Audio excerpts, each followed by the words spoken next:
Hey everybody, I'm Bobby. Welcome back to the Working Man's Whiskey. I wanted to review a whiskey that I wouldn't normally review today.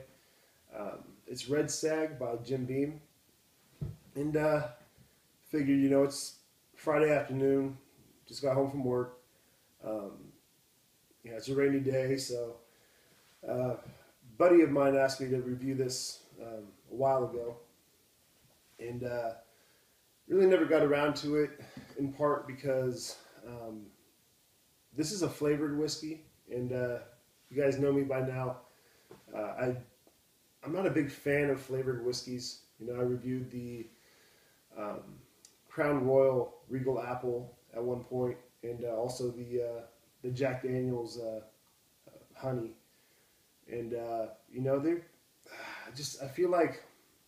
I feel like flavoring a whiskey or putting like a flavored liqueur or whatever in a whiskey just kind of takes away from the product. To each their own. I mean, it's good for some people. I just prefer straight bourbons, straight whiskeys.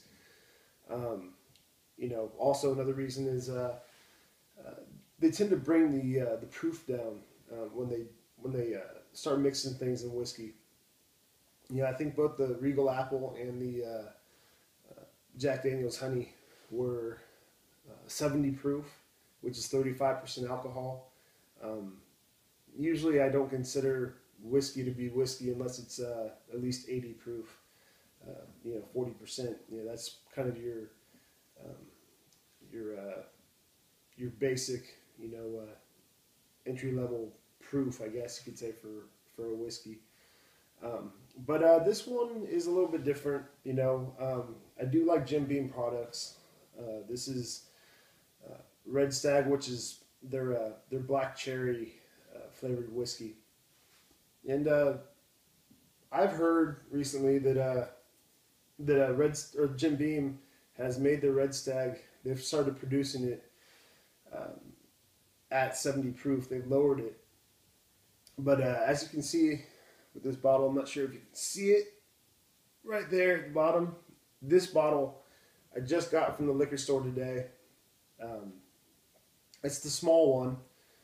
Your regular, standard size Red Stag, Jim Beam Red Stag bottle is going to go for about 12 or 13 bucks. So it's pretty cheap. Pretty low in price. But again, the lower part of this bottle, it says 80 proof. If they've started bottling the stuff at a lower proof, I guess I got one of the older bottles, because this is 40% ABV, 80 proof. So which is fine with me, because I've read a lot of I've kind of read around a little bit, and people were saying that they really enjoyed Red Stag, but once they lowered it to 70 proof, they don't enjoy it as much. Heard people say that it tastes more like cough syrup now or something like that, instead of just having that subtle cherry flavor to it. So anyway, I would like to pop this open now, do a little review, because I do not turn down reviews. I may not get to a product right away, but I don't turn anybody's request down, because I like to cover everything. And even though I don't particularly gravitate toward flavored whiskeys, I'm gonna try it out. I'm not gonna like a little kid say I don't like something without even trying it first. I'm gonna try it out. History has kind of told me that I don't enjoy things like flavored whiskeys, but I'm gonna try it out. And maybe I will like it. Maybe I'll be surprised. So anyway, let's look at this. And it's pretty light in color. It's a light to maybe light +1 amber color to it. Light copper. This is Red Stag. From what I've read, they make this with a 4 to 5 year old Jim Beam base whiskey, and then you know, flavor it with cherry, with black cherry. So anyway, let's take a sniff. And on the nose, I mean, it's kind of what I've been expecting. It doesn't smell bad. I mean, you know, to me, cherry or black cherry is a good flavor for a lot of things. I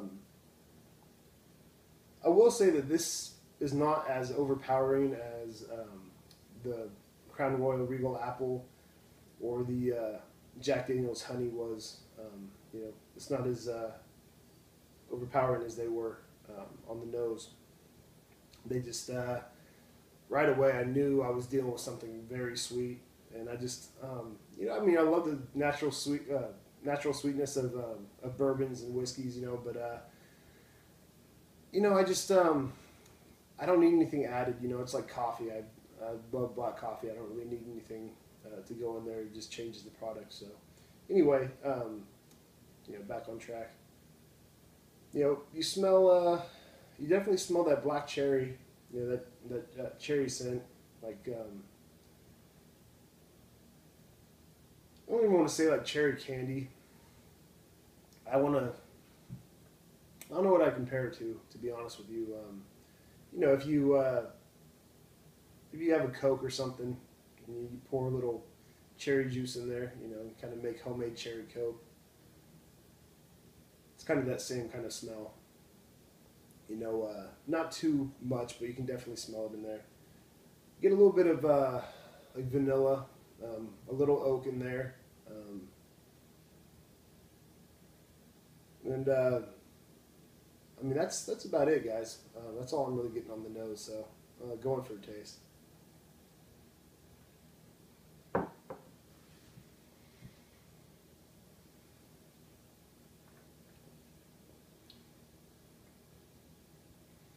And on the palate, guys, it's definitely sweet. Definitely sweet. You know, it's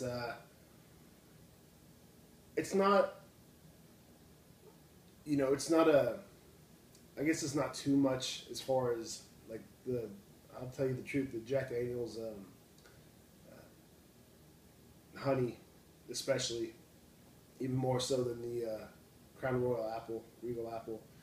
That Jack Daniel's honey, you know, even though I do like some Jack Daniel's products, that was just, I had trouble getting that down. I really did, because it was just like drinking, it was like drinking simple syrup or something like that, you know.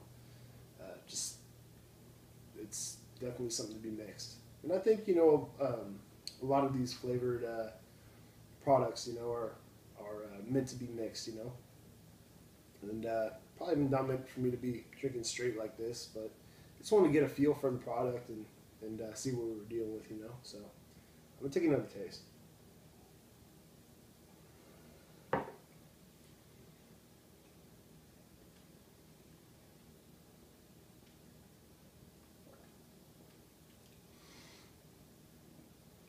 And you know, you get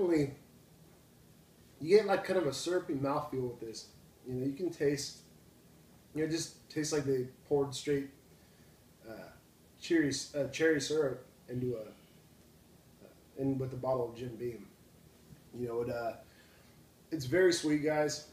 I mean, I wouldn't personally recommend drinking this straight or on the rocks or anything like that. I mean, I would mix this up with some, you know, with some Coke or Pepsi, whatever you like a Dr. Pepper. You know, it just it'll make for a good mixer. You know, give you a little something sweet.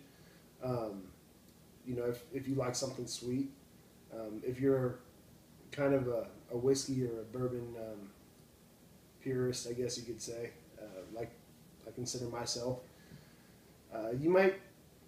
It might not be for you. I mean, this definitely isn't for me. I'm glad that I bought the small bottle here. You know, just I've never tried this before today, so wasn't sure what I'd be dealing with. Didn't want a bottle, you know, just sitting in the cabinet forever if I wasn't going to drink the thing. So I'm definitely glad I bought this small bottle. But it's really not bad, guys. I'm not a big fan, as I've been saying, of these you know, bourbons or whiskeys that have liqueurs, you know, put into them. You know, there's a few that I don't even know if I could go near. This is one that I definitely wanted to try, though. You know, I've been telling a friend of mine that, you know, I told him a while back that I'd try it out and never did. So, you know, just definitely want to try it out. If you guys are into the sweeter whiskeys, you know, just sweeter drinks, try it out. You know, use it as a mixer. You know, you don't have to be too serious with this, you know, but it's not a bad product. So anyway, you know, for 13 or 12 or 13 bucks, you know, you really can't go wrong. You know, it's not you know, there's nothing offensive about it. You know, I like to use that word. There's nothing offensive as far as you know, bitter notes or anything, but you know, as far as sweetness goes, it's definitely got the sweetness. So you want something sweet for cheap, and you do like you know, whiskey, flavored whiskeys, try it out. Until next time, cheers.